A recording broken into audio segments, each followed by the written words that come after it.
Another ranked team goes down, this time in overtime. Hello, everyone, and welcome to Slasher U. I'm your host, Christian Rao, here with my co-host, Steve Feck, and we're going to break down this game. Gonzaga taking down number 6 Louisville in overtime, 79-67. And when you see a huge scoring deficit like this and an overtime name next to it, I mean, that is exactly what happened. 18-6 was the final in overtime for Gonzaga. They took off in extra time and really got the win here.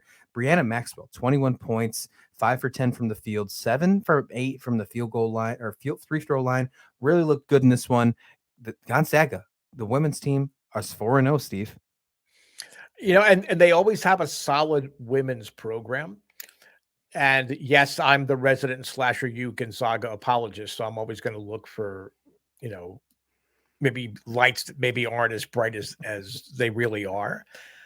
But those of you that have been following us here on Slasher U through the early season here in college, both women's and men's college basketball, I'm super high on Louisville. I think Louisville is going to be. I said Louisville. I did that just to be mean. I apologize, but it's Louisville. I understand that it's not Louisville. It's okay. I don't know why I do that, but anyway, Louisville for me was the class of the ACC, and there's some great teams in the ACC. We talked about North Carolina State, playing UConn, earlier on one of the clips. That they're a solid team, in that conference. But I thought Louisville was going to be that team that went up to number 2 if Stanford would lose, and we saw how Texas had been struggling. So I can't really explain it without having actually watched the game. But if you're getting outscored like that in overtime, as you pointed out, there had to be a breakdown somewhere in the game, whether a key player fouled out or they just simply ran out of gas. I mean, that's possible as well. Mm-hmm. But I mean, I'm not going to totally pack it in on Louisville just after this one win, but what a big win for Gonzaga. Yeah, huge win for Gonzaga. Yeah, I mean, it's the kind of program that really needs non-conference wins because they're not going to get much love from the committees playing within, the West Coast Conference. So to have a win like this on your resume, if they can keep doing this and be one of those bubble teams for the women's tournament, this might be the game that gets them in. Yeah, and we're going to see them today at 2:30 take on Tennessee, who is struggling in their own right, Steve, in the Bad Boys Mower battle for Atlantis. Both of them coming off wins here.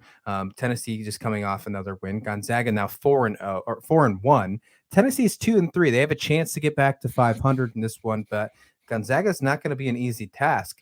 You have to think that they might be the favorites in this one after what they just did to Louisville.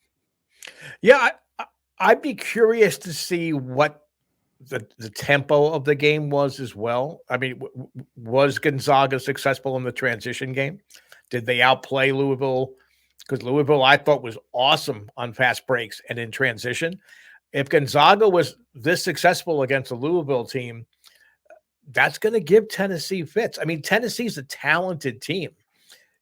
And I think it's actually becoming, Rickea Jackson's team even more than, even though Horston's been hurt.